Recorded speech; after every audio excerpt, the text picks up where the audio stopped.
Hello, Music Multiverse listeners, and welcome back to Beyond Your Radio. And this is Keep It Dark, Point Blank. Black thrash metal with industrial tint, but it's more than that.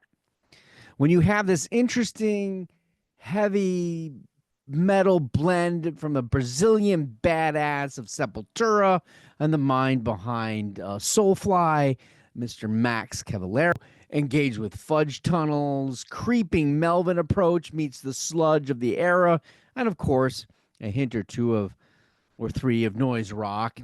This album is one and nearly done. They had that album and they played a couple of live shows. It's a project that invited others to drop by, drop a bomb or two within, and you can kind of pick some of them out if you hear correctly. There's Fear Factory and the Dead Kennedys, people from those bands. So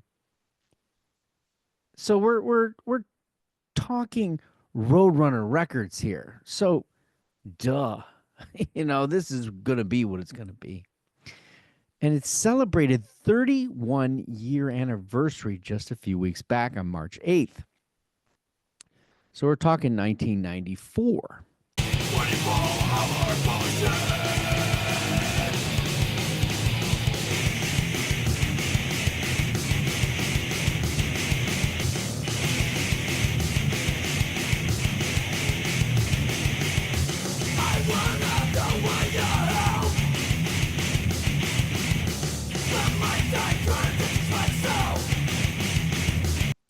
So what's up with this album and why this kind of music?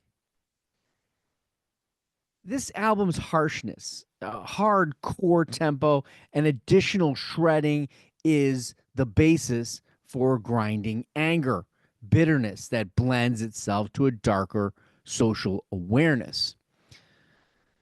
The auto atrocities in this are the atrocities of all up front, point blank, as they so titled and put it. But here comes the industrial side, the loop, fizzing, wired kind of feeling, and it's got that skinny puppy glint.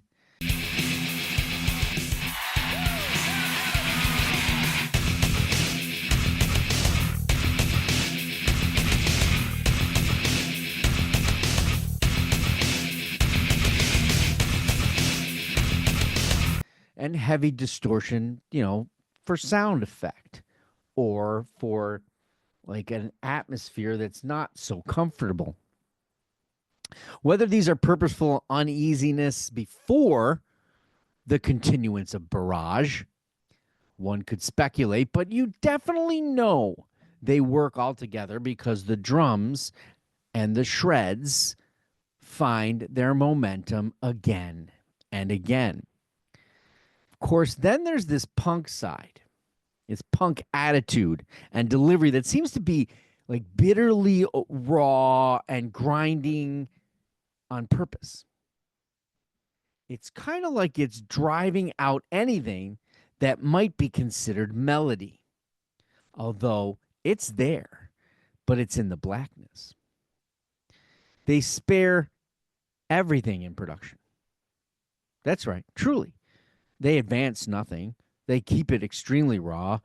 And again, that grinding nature. They even make you wait 10 minutes after Sick Life for the final track for a cool riff attack, which is the hidden track. There are places for this that can give you an emotional return to some greats. Helmet, perhaps.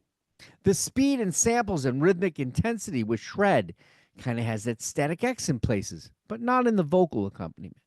The vocal here is generally that of a harsh, growlish singing that's as if straining is that and all it can be. The song Cockroaches might have the most groove and the vocal sample that even feels like a little bit of Nirvana, which shouldn't be a surprise considering the production scale we just talked about.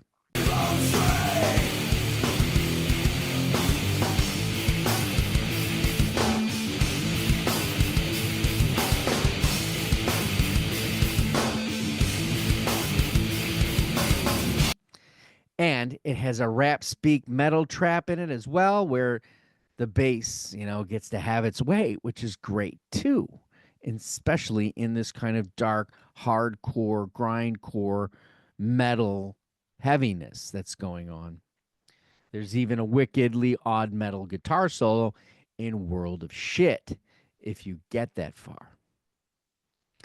Hate is reality. Hate is reality. Look to the cover. It's evidently point blank. And it's as dark as it has always been. A dark, hardcore, grindcore, industrialized punk rawness that wears its aggression on its duoed sleeve and point blank approach. No apologies, no reason to hide. Just stand and listen or run or hide. No matter what you choose after this, I'll leave you with shit pinata as you try to cleanse yourself and maybe from this particular stupid thought. I'll see you next week for more on the dark side of music. I want to thank you for trying to join me. We're on the web at beyondyourradio.com, Facebook, Twitter, Instagram, YouTube, articles, videos, podcasts a couple of weeks away. It's all about albums, bands, artists, anything we can get our hands on. It's not always this dark, though. Go Beyond Your Radio with us, a real music appreciation channel. Thanks for watching, and happy listening.